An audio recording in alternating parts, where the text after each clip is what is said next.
안녕하세요. 오늘 오면서 보니까 참 날씨가 화창합니다. 그런데 여러분께서는 야외에 나가지도 않으시고 또 여기에 이렇게 만나게 돼서 너무너무 반갑습니다. 그런 의미에서 오늘 제가 열심히 여러분과 같이 아름다운 내일을 위한 노후 준비를 어떻게 준비해가지고 축복의 그런 시간이 은퇴 시간이 될 것인가에 대해서 우리가 여러분과 함께 논의하는 그런 시간이 되기를 바랍니다. 기대되시죠? 예. 먼저 인사드리겠습니다. 국민연금공단 노후준비 강사 김광수입니다. 반갑습니다. 여기 계신 여러분들의 몇몇 한 분 한 분 몇몇을 보니까 한 100년 동안의 그런 연륜이 참 묻어 나오는 것 같습니다. 우선 옆에 계시는 분들 잘 아시나요? 옆에 계시는 분들하고 먼저 한번 인사를 나누시죠. 예, 반갑습니다. 예, 조금 분위기가 나으시죠? 예, 그런 분위기가 서먹하기 때문에 먼저 우리 시대에 참 마음에 와닿는 노래, 인생이라는 노래를 한 곡 한번 들으며 시작하겠습니다. 가사를 뒤를 보지 못하고 열심히 뛰었다는 참 마음이 굉장히 짜릿하게 와닿지 않습니까? 예, 분위기가 조금 이제 워밍이 되었으니까 이제 넌센스 퀴즈를 한번 드리겠습니다.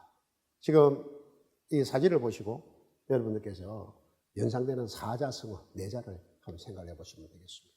생각나시나요? 예, 빙고. 예, 맞습니다. 박수 주십시오. 예, 전화위복입니다.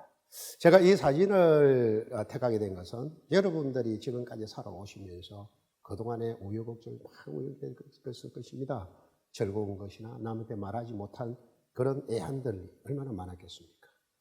그래서 여러분 인생의 전화위복이 되는 그런 귀한 시간이 되기를 바라면서 오늘 이 시간을 통해서 여러분 인생의 터닝 포인트가 되는 시간이 되기를 고대한 마음에서 이 사진을 한번 생각을 해봤습니다. 여러분, 잠깐 여쭤보겠습니다. 여러분 행복하신가요? 네. 예, 우리가 그런 말이 있죠. 행복이 우리가 모든 것은 내 마음에 달렸다. 그런 이야기 있지 않습니까? 행복도 마찬가지입니다. 그런데 이 행복을 우리가 사전적 의미를 보면은 내가 생활하는데 부족함이 없이 우리가 편안함 그런 것을 느끼는 상태를 우리가 행복이라고 이야기하고 있습니다. 고대의 유명한 철학자인 플라톤이나 아리스토텔레스도 우리가 그 행복을 추구를 했죠. 그럼 이 행복이 과연 무엇일까요? 스님께서는 행복을 무엇이라고 생각하시나요?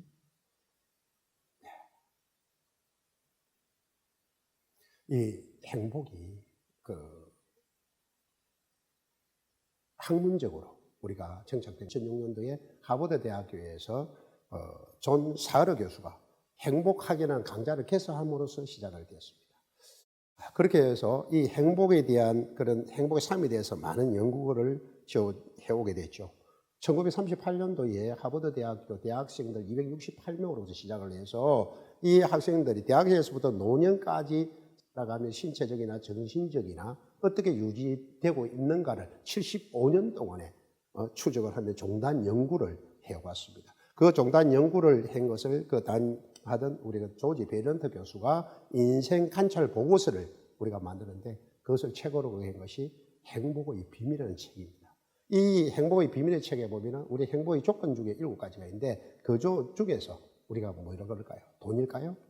아니면 우리가 학력이 좋아야 될까요? 집안이 좋아야 될까요? 아니면 사회적 지위일까요? 이 대상자 중에서 우리가 유명한 케네디 대통령이 있는 반면에 알코올 중독자도 넣었습니다. 그래서 행복의 그러한 조건 중에서 제일 중요한 것은 사람과의 대인관계가 제일 중요하다는 것을 이야기를 하고 있습니다. 이 보고서에 보면은 우리가 행복한 가정생활을, 부부생활을, 가정생활을 한 사람이 70세 이후에도 우리 만족한 삶을 가지고 있고요. 80세 이상 돼서 노후도 그 사람이 50세 전에 어떻게 살아왔는가에 따라서 굉장히 영향이 많다는 겁니다. 결국 품이 있고 우리 건강한 노후 생활을 한다는 것은 그 사람의 지위나 어떤 행편에 유전적인 영향을 받는 것이 아니라 자기가 어떻게 살아먹고 하느냐에 따라서 자기의 마음먹기에 달려서 우리가 있다라는 것을 이 보고서에서 말해주고 있습니다. 그래서 우리가 왜 이 노후를 준비를 해야 될까요? 빨리 이거 해야 되고. 우리나라는 장수국가입니다. 인정하시죠? 82.7세 OECD보다도 우리가 더 높습니다. 그런데 우리나라가 이렇게 장수국가 되다 보니까 우리가 고령화를 위해서 초고령화로 우리 세계 유례가 없이 진행되고 있습니다. 유엔의 분류에 보면은 전체 그 나라의 국민 중에서 65세 되는 사람들이 7%가 되면은 고령화 사회, 14%가 되면은 고령 사회, 20%가 넘으면 초고령 사회라고 합니다. 우리나라는 2017년도에 이미 고령 사회가 되었고 2025년, 즉 5년 후가 되면은 우리가 초고령 사회, 20.3%에서 초고령 사회에 접어들게 됩니다. 이는 프랑스가 154년이 걸렸고요. 일본이 제일 고령화 빠른 일본은 36년 걸린데 우리는 불과 25년 만에 초고령 사회에 들어간다는 것이죠. 아울러서 이렇게 오래 살지만은 우리가 나이가 들면서 피할 수 없는 겪어야 되는 사고가 있습니다. 이 사고는 교통사고가 아닙니다. 우리 생활에서 제일 우리가 필요한 돈이 문제인 빈고, 그 다음에 우리 건강 문제인 병고, 우리 역할 문제인 무의고, 그리고 사람과의 관계인 고독고입니다. 이 네 가지를 어떻게 대처하느냐에 따라서 그 사람의 노후가 어떻게 준비되느냐는 거죠. 여러분들에게 우리나라 1인당 국민소득이 얼마인지 혹시 아시나요? 예, 지난 3월 3일 날 한국은행 발표에 보면은 우리 작년에 1인당 국민소득이 32,047불입니다. 우리나라 부국입니다. 원조를 받던 나라에서 원조를 해주는 나라로 된 것은 세계 유일한 우리나라입니다. 정말 대단한 나라죠. 그런데 문제는 그러한 잘 살고 오래 삶에도 불구하고 우리 노인 빈곤율과 자살률이 어떠냐. 우리 46%로서 OECD의 3.3배가 많습니다. 아울러 노인 자살률도 3배나 넘습니다. 이래서 왜 이렇게 많은 사람이 자살을 하느냐라고 보니까 경제적인 문제, 또한 건강 문제, 외로움으로 인해서 자살하는 것이 80%라는 거죠. 그럼 경제적 문제라서 우리 노후가 어떻게 준비되느냐라고 보니까 73%가 노후가 너무 불충분하다는 거죠. 그래서 왜 이렇게 준비를 못했느냐고 물으니까 52.3%가요. 도저히 꿈 같은 얘기라는 거죠. 그동안에 자녀를 공부시키고 또한 열심히 우리 가족을 봉양하다 보니까 정작 내 자신은 도저히 노후를 준비할 수 없었다는 게 한 80% 답변을 하고 있습니다. 그런데요, 우리나라 국민연금공단에서 그 발표는 2020년도에 우리나라 최빈 사망 연령, 제일 많이 죽은 나이가 90입니다. 여기 계신 여러분들은 앞으로 적어도 30년, 40년 더 사셔야 된다는 거죠. 그렇기 때문에 이 고령화 시대에서 여러분들이 어떻게 준비해야 될 것인가에 대해서 굉장히 중요성이 대두되고 있습니다. 그렇다면 우리가 아름답고 노후에 행복한 노후를 하기 위해서는 그러면 무엇을 어떻게 준비해야 될 것이냐, 막연하게 준비하는 것이 어떻게 해야 될 것이냐를 생각을 해보자는 거죠.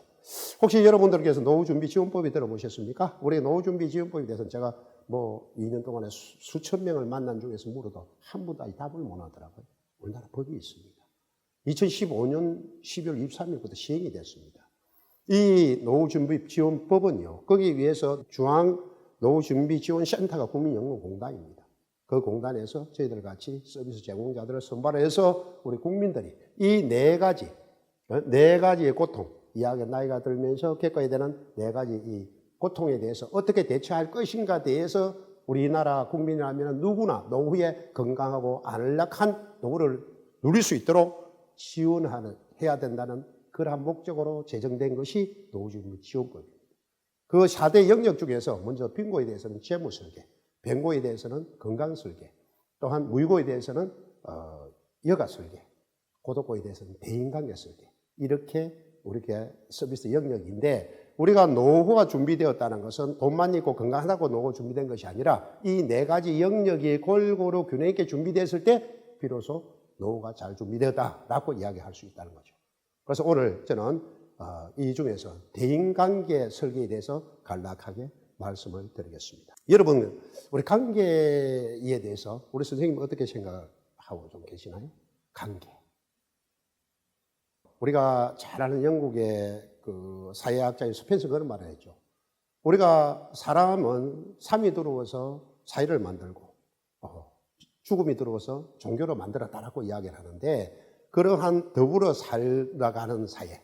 그래서 저는 관계라는 것은 보고 싶고 또한 필요를 하고 또 사랑하는 그런 사람과 사람이 함께 어울려서 더불어 살아가는 것이 우리 관계라고 이렇게 말씀드릴 수가 있겠습니다. 그래서 이러한 관계의 대인관계를 어떻게 하는 것이 우리 대인관계를, 사람과의 관계를 잘 할 것이냐, 제일 기본적인 원칙에 대해서 한번 소개해드리겠습니다. 자, 우리 스님들은 어떠나요? 첫 사람을 만날 때 제일 먼저 보는 데가 어딘가요? 얼굴이죠. 얼굴이 인상성 것보다도 웃는 모습이 좋죠. 예. 그래서 항상 제일 먼저 기본적으로 미소 띤 웃는 얼굴이 좋습니다. 그 다음 두 번째로 관심을 가지고, 상대가 어떻게 관심을 가지느냐에 따라서 나도 관심을 가질 때 우리가 이것이 굉장히 중요한 사항입니다. 그 다음에 우리 칭찬을 하는 거예요. 고래도 칭찬하면 춤춘다는 이런 말을 잘 알고 계시죠? 네. 그렇게 칭찬하면 듣기도 좋습니다. 미국의 유명한 데일 카네기가 이야기하기로요, 자기가 어떠한 진행되는 것이 있으면은 그 칭찬에 아끼지 말라고 합니다. 조금 진행할 그때마다 진심으로 칭찬해 주라고 이야기를 하고 있습니다. 그래서 그런데 우리가 교육적인 문화가 그래서 그런지 칭찬에 참 인색하잖아요, 그죠? 그래서 칭찬하는데, 그런데 또 더 가한 얘기가 칭찬을 우리가 받아들이는 거예요. 제가 칭찬을 받으면 참 그것이 감사하는 이 마음이 아니라 괜히 쑥스럽고 우리 멋쩍은 그런 모습이잖아요. 잘 우리가 익숙하지 않기 때문에 상당히 부담스럽고 한 겁니다만은 자꾸 하다 보면은 자연스러워질 수가 있으라고 생각합니다. 이러한 부분들을 우리가 종합적으로 이야기할 때 대인관계 제일 기본적인 것은 웃는 모습으로 먼저 다가가서 관심을 가져가서 진심으로 칭찬을 해주라는 거죠. 그래 했을 때에 우리가 대인관계가 참 원만하게 될 수가 있습니다. 그래서 우리가 의식하지만 자주 하다 보면 괜찮을지 않습니까? 그죠? 그래서 우리 여기 계신 분들이라도 우리가 하나하나 조금씩 건져가면 우리 실버 문화를 바꿔갈 수가 있을 것 같습니다. 어떻겠습니까? 함께 동참하면 괜찮겠죠? 예. 우리가 그러한 자세로 살아가면 조금씩 변화되어 가려고 생각합니다. 우리가 또한 이 대인관계 중에서 제일 기본적으로 우리가 중요한 것은 부부관계와 자식관계가 제일 가할 겁니다. 그리고 형제 관계도 있고 친구들 관계 있겠지만은 우리가 부부관계. 어떻게 해서 은퇴하고 나서 행복한 우리가 부부관계를 우리가 만들어 갈 것인가. 그것이 참 중요하다고 생각을 합니다. 미래 에셀 은퇴 연구에서 은퇴자 600명을 두고 우리가 설문조사를 한 4대 관계만 실태조사에서 보면은 우리 부부간이 하루에 같이 시간을 나누는 것이 같이 있는 시간이 4시간 10분이라고 이렇게 보고가 됐습니다. 그런데 이 같이 있는 동안에 뭘 하는가 보니까 TV 시청을 거의 다 한다는 거죠. 하나 올려서 부부간에 같은 그런 취미를 공유하는 것은 4명 중 1명으로 이렇게 보고되어 있습니다. 이 보고서를 보게 된다면은 우리가 부부관계에 함께 있는 그러한 시간들이 굉장히 부담스러운 것처럼 우리가 느껴지잖아요. 그죠? 왜 그럴까요? 아마 그동안에 우리가 직장에, 남자는 직장에 다니고 부인은 이렇게 떨어져 있다 보니 많은 시간을 가지고 대화하는 것이 익숙하지 않은 것 같습니다. 그리고 우리가 놀이 문화가 별로 없다 보니까 가족들이나 부부간에 시간을 많이 갖지 못한 게 아마 그 있겠지만 우리 제일 더 큰 특징이 나면은 우리가 전통적인 그런 성역할이 변화가 됐다는 거죠. 은퇴를 하게 되고 나이가 들면은 부인은 오히려 사회 활동을 더 활성화하는 반면에 우리가 남편은 오히려 사회 활동이 더 축소가 되거든요. 그렇기 때문에 그 역할이 변화가 되는데 그럼에도 불구하고도 가사 노동에 대해서는 부인에게 편중이 돼가 있다 보니까 오히려 거기에 대해서 많은 갈등이 발생이 된다는 겁니다. 그래서 우리가 삼식이라는 말도 있죠. 은퇴 중이라는 이런 병이 있다는 이런 이야기도 하지 않습니까? 그래서 이러한 부분들에 대해서 어떻게 우리가 해야 될 것인가 한번 생각을 해볼 때에 대처할 때에 우리가 은퇴한 그런 부부가 좀 행복하게 해갈 수 있는 법을 모색해 봐야 될 것 같습니다.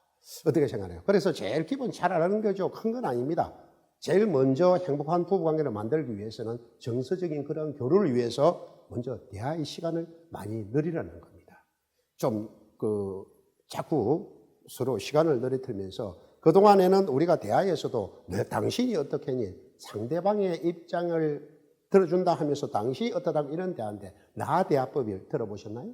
나대화법. 네. 우리 대화를 할 때요. 내 생각에는 당신이 이러하다 보니까 내가 기분이 좀 언짢았다. 언짢았다는 이야기하는 것도 당신 때문인데가 아니고 이렇게 상대의 기분을 상하지 않게 하는 그런 대화를 시간을 가질 때에 조금 더 소통해질 수 있으리라 봅니다. 그리고 우리가 주된 생활 영역이 가정이지 않습니까? 집입니다.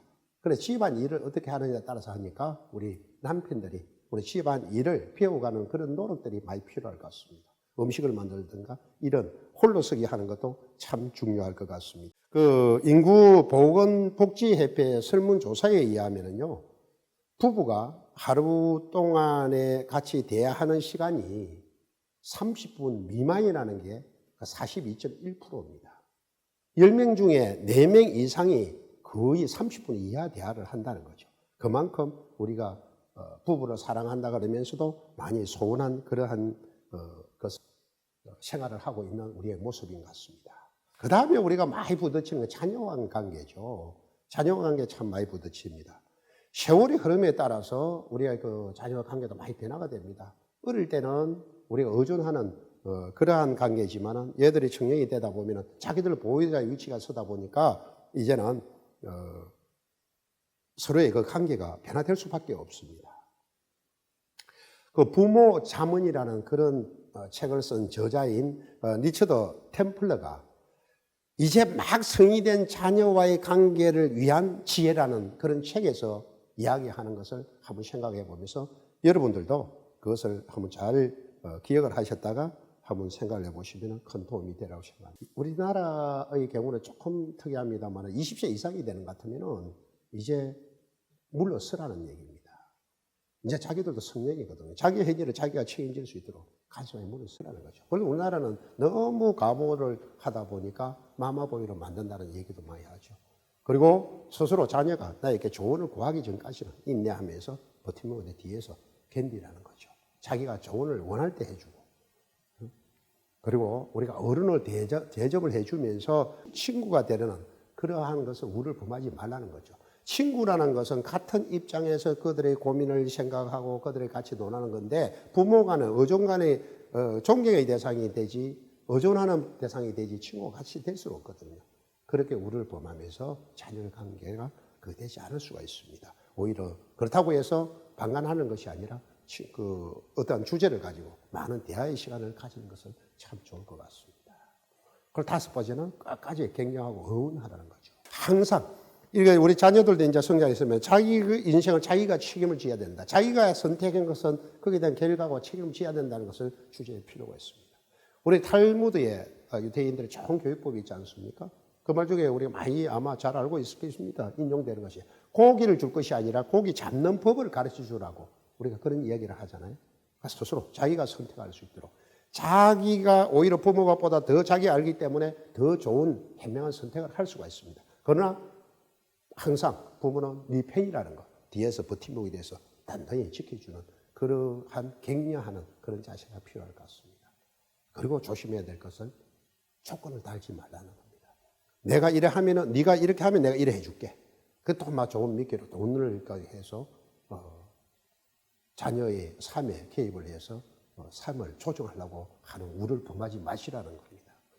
그리고 자녀가 자라다 보면은 부모에게 의지하는 것, 부모의 그런 역할들이 자꾸 떨어져 갑니다. 내 품 안일 때 자식이지 부모 떠나고 나면은 그 남이란 자식도 아니라 이런 얘기들도 하고 있습니다만은 그런 것이 아니라 오히려 역할을 가하더라도 언젠가는 부모가 필요로 할 때 도움을 요청할 수 있습니다. 그래 할 때 여전히 그 부모가 뒷배경이 되는 든든한 버팀목이 되어줘야 된다는 거죠. 우리 시인인 로버트 프루스트가 그런 이야기를 했죠. 우리 집이라는 것은 당신이 그곳에 가야 할 때 그 당신을 받아들일 수밖에 없는 것. 그것이 집이라는 겁니다. 우리 부모들은 그러한 집같이 튼튼히 뒤에 항상 어딘가는 갈 수 있는 부모가 있다는 그런 버팀목이 되어 주실 때 우리 자녀와의 관계를 지혜로운 그런 삶이 될 수가 있을 겁니다. 그리고 우리가 살아갈 때에 좋은 대화를 법을 1, 2, 3 법칙이라고 있는데 한번 들어보시기 바랍니다. 지금 뭐해도 갱신이 제일 중요합니다. 잘 들어주는 거예요. 갱신이 중요한데요. 먼저 1분간 말하고 그다음에 2분간 그 소리를 듣고 3분간 맞장구 치주라는 거죠. 사실 맞장구 치는 게 우리가 익숙하지 않죠. 그죠?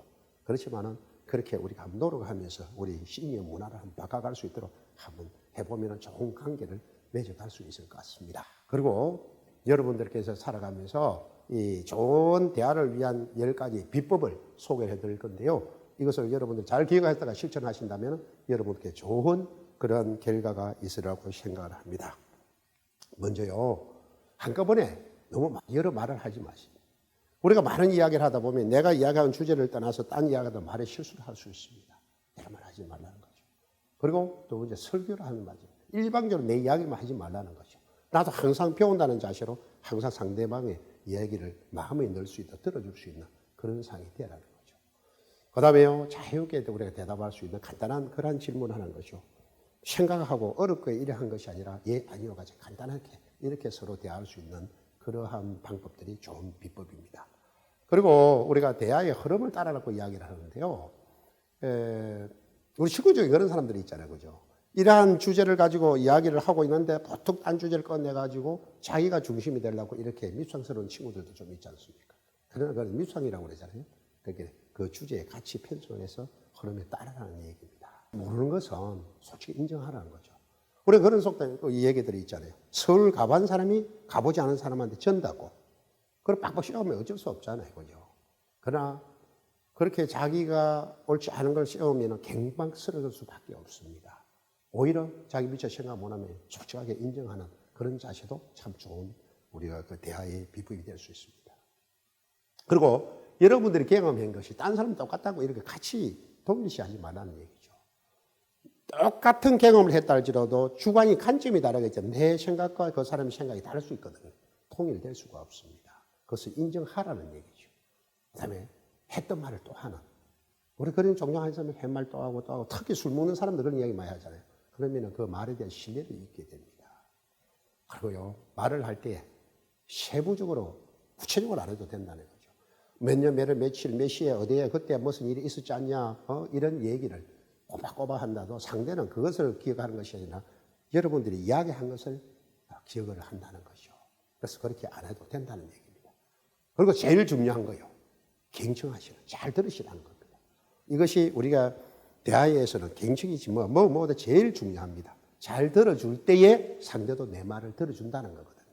예, 그런 자세가 참 필요합니다. 자, 마지막으로요, 짧게 말씀하시는 거예요. 내가 이야기하고자 하는 주제를 명료하게 상대에게 전달될 수 있도록 짧게 그렇게 충분히 대화하는 것이 좋은 비법이 될 수 있습니다. 지금까지 10가지 이야기한 이런 모든 것들도 한마디로 그 결론적으로 이야기한다면 상대방에게 관심을 가지고 서로가 이야기를 하라는 겁니다. 그것이 좋은 대화라는 것이죠. 뭐니 해도 한 분 한 분 여러분들의 인생은 여러분들이 주인공입니다. 여러분들을 대신해 할 수가 없습니다. 그래서 이제 여러분들도 은퇴자의 자기 관리를 어떻게 잘 관리를 하시기를 바랍니다. 우리 이렇게 자기 관리를 잘 해가지고 사람과 좋은 사람과의 관계를 잘 할 때 행복하다는 이러한 부분들에 대해서 14가지에 대해서 우리 잘 생각을 하셔서 여러분들이 관리하면서 함께 소리내서 한번 같이 읽어보도록 하겠습니다. 먼저 시작. 누워있지 말고 끊임없이 움직여라. 하루에 한 번씩 즐거운 일을 만들어라. 마음에 들지 않아도 웃으며 받아들여라. 자식이 원하지 않으면 이래라 저래라 하지 말라. 젊은이들과 어울려라. 한 번 한 소리는 2번 이상 하지 말라. 재산이 아니라 사람이 재산이다. 좋은 책을 읽고 또 읽어라. 걱정은 단명의 주범이다. 병을 두려워하지 말라. 고마웠던 기억만을 간직하라. 즐거운 마음으로 잠을 자라. 지혜로운 사랑을 어울려라. 내가 가지고 떠날 것은 없다. 무엇을 남기고 갈 것인가를 생각하라. 어떻습니까? 와닿습니까? 이것은 지금 앞에서 이야기한 모든 것을 결론적으로 정리했다라고도 볼 수가 있겠습니다. 여러분, 자기 관리를 잘 하셔서 여러분들의 앞으로 즐겁고 행복한 그런 축복의 은퇴 시간을 가지고 노후에 즐겁게 지내시다가 내가 머무는 자리를 아름답게 마무리를 하셔서 내 인생은 정말 멋진 인생이라도 살고 간다라고 자평할 수 있는 그러한 여러분들의 모습이 되시기를 기원드리면서 끝까지 경청해 주셔서 대단히 감사합니다. 감사합니다.